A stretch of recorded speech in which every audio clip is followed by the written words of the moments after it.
Plusieurs projets inscrits au programme du gouvernement pourront entrer bientôt dans leur phase d'exécution. Le Conseil des ministres, réuni mercredi après-midi au palais présidentiel, en présence du chef de l'État, a donné le feu vert pour leur mise en œuvre. Il s'agit de la construction de plusieurs lycées de jeunes filles avec internat, un projet cher au gouvernement pour mettre fin aux grossesses des filles en milieu scolaire et promouvoir leur accès à l'éducation. Il s'agit de la construction et l'équipement de 5 lycées de jeunes filles avec internat à Abidjan, dans le quartier d'Abobo en particulier, à Dembokro, Bondoukou, San Pedro et Odiéné. Il s'agit aussi de la construction des tronçons de route Toulepleu-Zonhounien, long de 45 km, et Séguéla-Mankono, long de 55 km. Il s'agit encore de la construction d'un lycée de formation professionnelle au métier de l'agriculture, des ressources animales et halieutiques à Zonhounien, qui aura une capacité de 500 élèves. Ce sont au total 100 milliards qui sont dégagés pour réaliser tous ces projets. L'État de Côte d'Ivoire bénéficie du financement de la Banque islamique de développement. Par ailleurs, au terme de l'année scolaire, le Conseil des ministres a fixé la date des examens à grand tirage.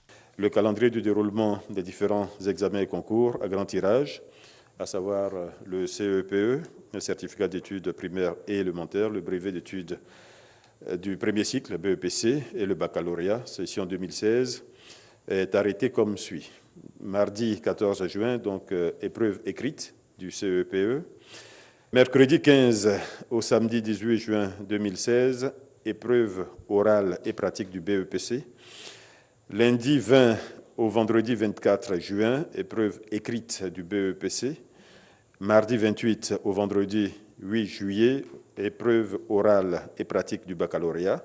Du lundi 11 au vendredi 15 juillet, épreuve écrite du baccalauréat.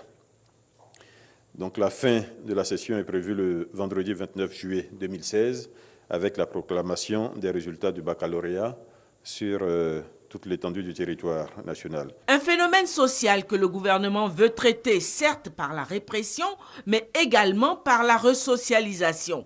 C'est le phénomène des microbes, ces enfants de la rue qui s'adonnent à des actes d'agression et de vol.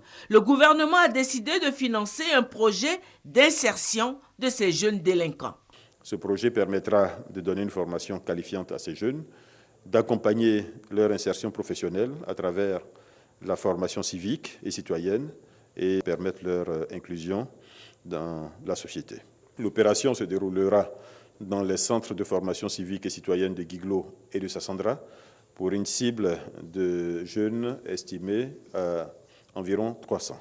En outre, toujours dans le souci de promouvoir l'emploi des jeunes, le gouvernement a décidé la création d'un répertoire des compétences jeunes qui sera une base de données sur les compétences des jeunes. De ce fait, tous les jeunes Ivoiriens sont invités à s'y inscrire.